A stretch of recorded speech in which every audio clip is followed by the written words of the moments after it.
accountability, which is what I'm asking for, is not the same as punishment.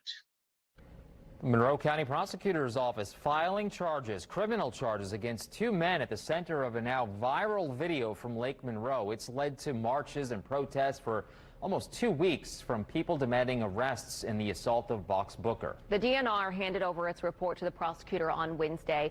Now arrest warrants are issued for Sean Purdy and Jerry Cox. Wish TV's Dan Klein has been tracking all the developments for the last 48 hours. And Dan, Purdy's legal team here is saying that these charges are kind of concerning. Yeah, they say they're disappointed with the prosecutor's evaluation of the case. But for Vox Booker, while today's charges are an important step forward, he says it's just the beginning.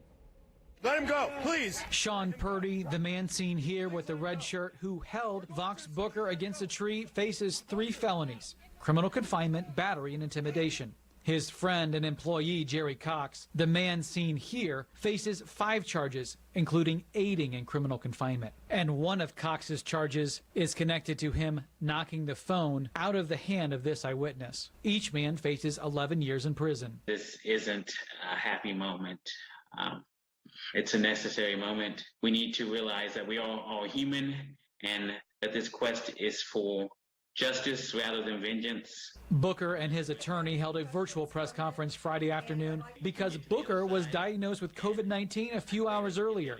They point to the importance of Purdy's intimidation charge. The prosecutors say is because Purdy told his friends to go get a noose. Up to this point, Purdy's group had said that did not happen, while Booker and his friends testified otherwise. I have a duty and an obligation to myself and to everyone to make sure that justice is served. And it's important that we send out a message loud and clear that this type of behavior can no longer be tolerated. Purdy's legal team declined to be interviewed, but released a statement which calls the charges disappointing. His attorney said it appears entire portions of an exhaustive law enforcement investigation were ignored. Legitimate and evidence-based charging recommendations by law enforcement officials also went ignored. That is troubling. It went on to say perhaps the accuser's public pressure campaign, waged by his lawyer and publicist, had more influence than we had hoped, and ended with, a citizen jury won't be clouded by politics. Meanwhile, Booker says he continues to cooperate with the FBI in hopes that his attackers can be charged with federal hate crime laws.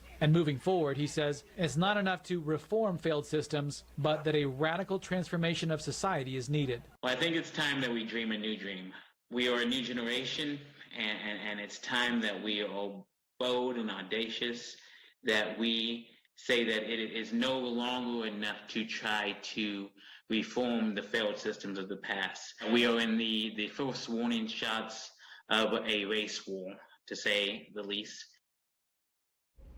The attorney for Jerry Cox told me his office policy is to not comment on pending cases. As of now, neither man has been arrested and booked in the Monroe County Jail.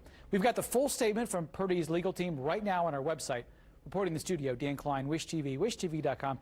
Be sure to follow us on Facebook. And Dan, thank you.